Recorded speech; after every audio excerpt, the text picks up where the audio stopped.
Hi guys, this is Masa from the Great White North. So today we have quite a few interesting spoilers that I wanted to review with you and talk about some cool interaction.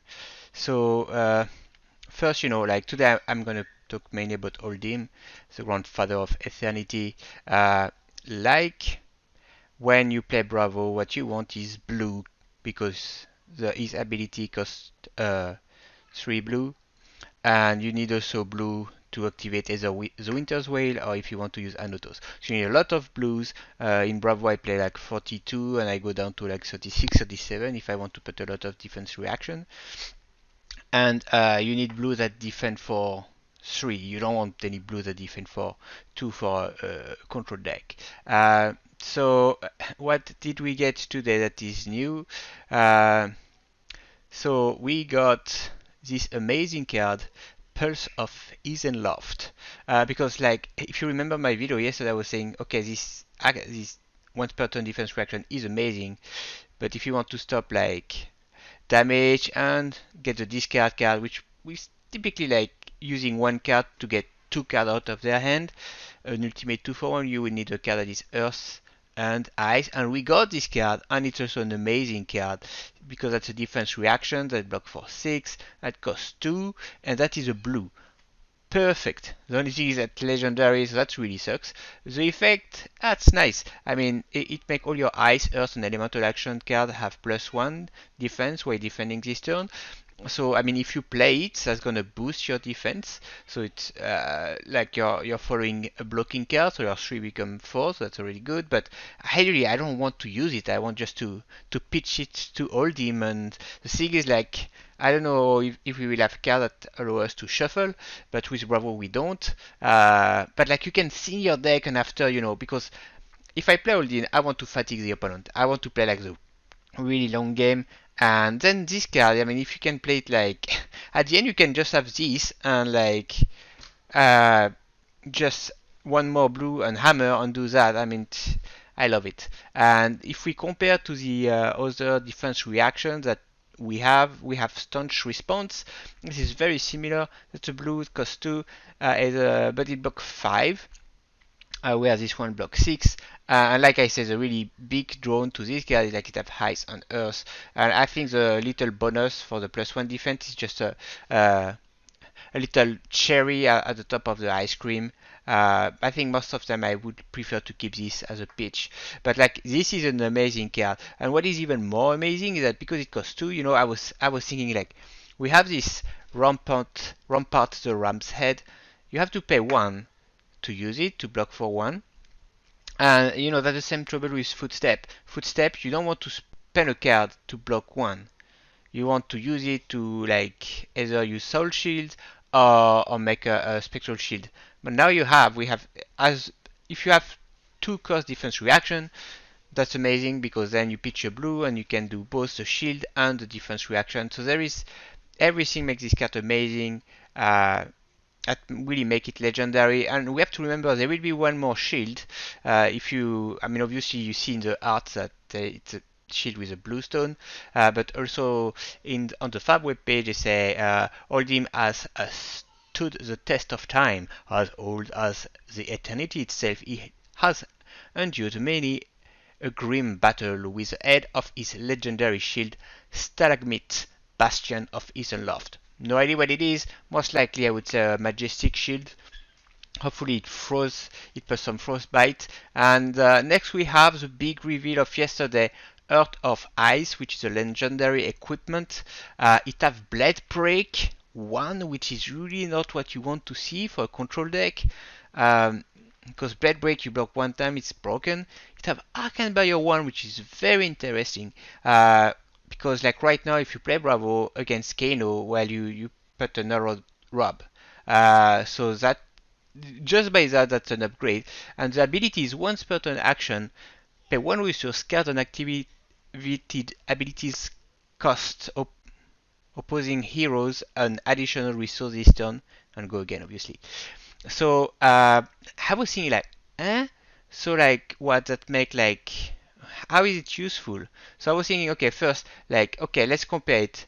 Right now, everybody want to play tectonic plating. amazing card, block for 2, then block for 1, tough battle 1, you don't break it.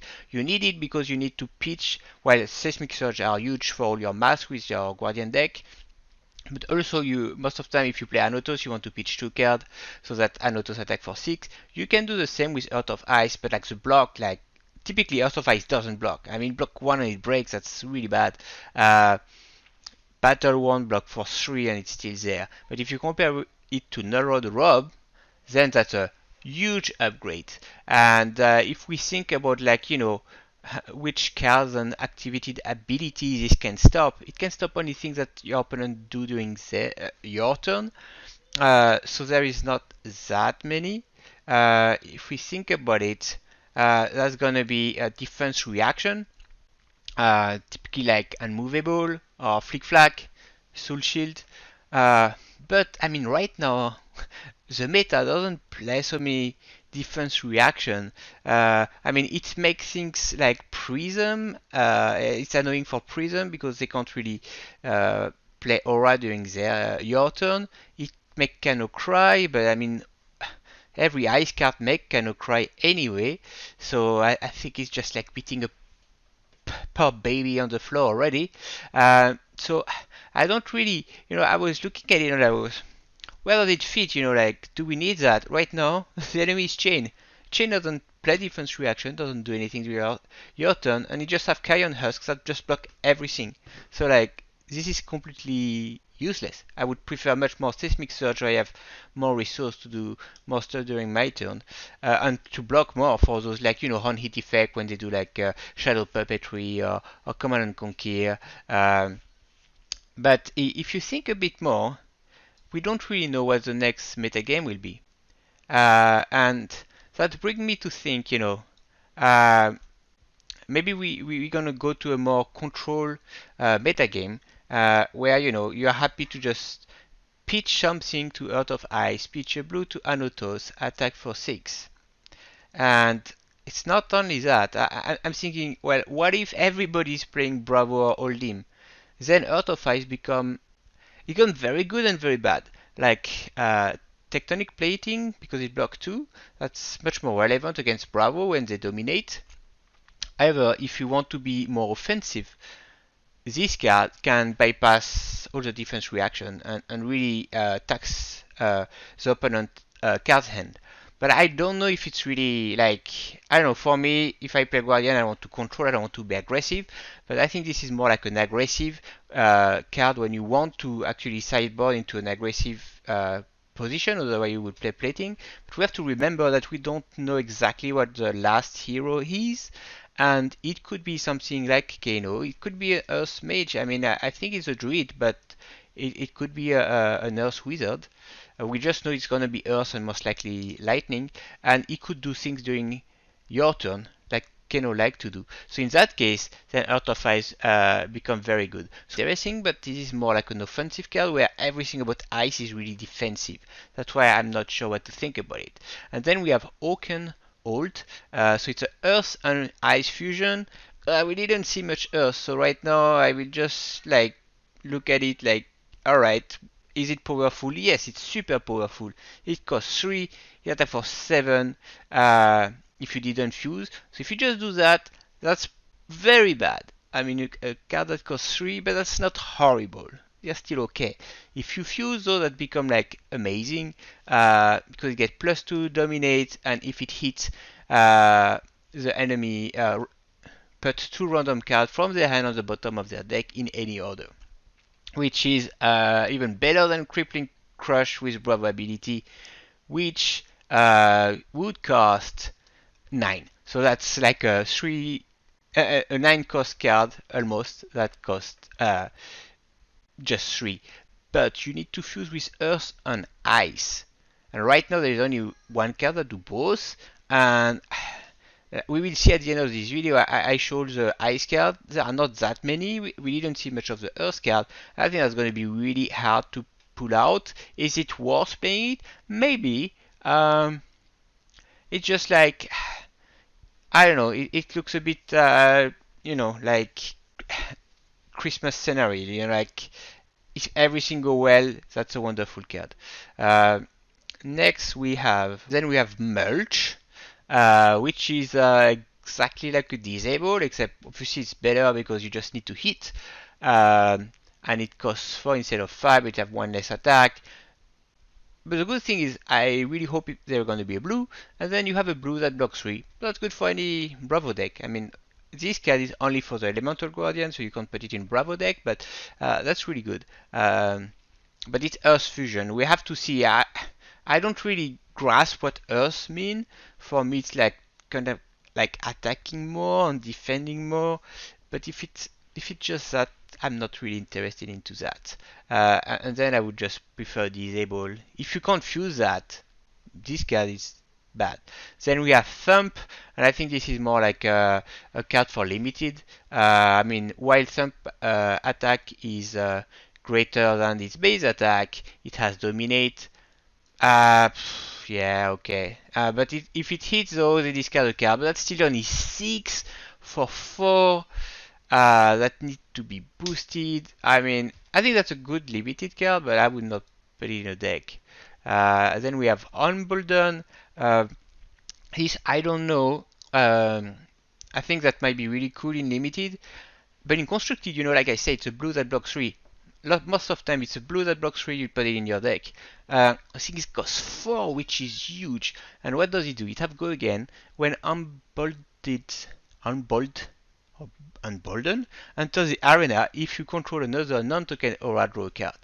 Which is kind of hard to do because it costs 4 and aura doesn't really stick, It's not like you play Prism. Most of aura just disappear after 1 turn. At the beginning of your action phase, destroy Emboldened, then the next Guardian attack action card you play this turn gets +3. That's for the next turn. I think it's pretty bad. Like, it's kind of a thing like Blessing of Deliverance where you play it, you draw a card, and then you can pitch to Anotos for 6. But here you need so much condition. You need to have an aura already there. That can't be a token, so it can't be a seismic search token. And you don't. I mean, if you can play it without drawing a card, but it costs 4, which is used because that would mean like you pitch 2 blue for that, and then you don't have enough to attack with any hammer. So I think, I don't know, this card looked like just like limited thing. Emerging Avalanche, same. Right now that's a red, block for 3, like as is, that looks unusable. However, if there is a blue that just to give +1, because let me read the text. It have Ice Fusion, which I like Ice Fusion. Go again, cost 2, a bit like Blessing of Deliverance. When Emerging Avalanche enters the arena, if it was fused, create a Frostbite token under target hero's control. I love it, because I want my opponent like frozen all the time, and like I just want to hammer, froze, hammer, dead. At the beginning of your action phase, destroy Emerging Avalanche, and then the next attack action card you play this turn get +3. So that's the same, you don't really care about the bonus. Also, it's next attack action card, so it doesn't boost the hammers. So, meh. But if it's a blue, I'm just happy just to, really, this is kind of a better Blessing of Deliverance thing because, well, you don't draw a card, which is very annoying.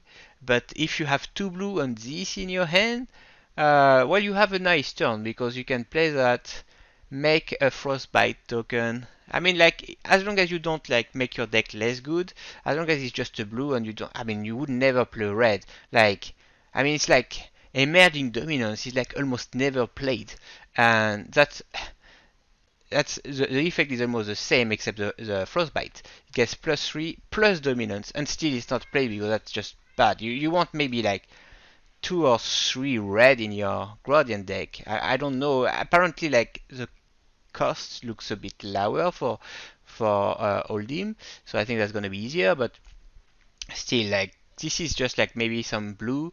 But the big issue is that the blue that you want in your deck are really not like that. You want your blue to be ice or earth, but not elemental card. And then we have some more like I would say like limited cards. Strength of Sequoia, Earth Fusion, go again when Strength of Sequoia enters the arena if it was fused, create a Seismic Surge token.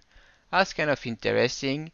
Um, at the beginning of your action phase, destroy strength, blah blah blah. Next attack action card, get +3. Same is attack action card, so that doesn't work on the hammer. The only card that works on the hammer right now is Amazing Majestic. I forgot the name, but that we spoiled yesterday. That give dominate +3. And if it hits, they discard 2 cards, something like that, the Majestic card. This one is amazing because it works on the hammer.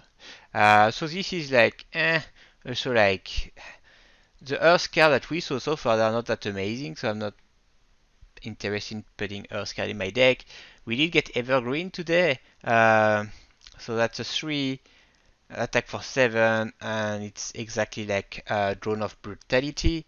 I'm assuming we're gonna get like red, blue and yellow, and I was like, well, that's good, let's spread the blue and it's gonna block for 3, so that's better. But actually no, there was a mistake, and it blocked only for 2. There was a mistake in the spoiler, so it's really exactly the same as Drone of Brutality, except you have to play it from your arsenal. And anyway, if you play Guardian, you would never play Drone of Brutality.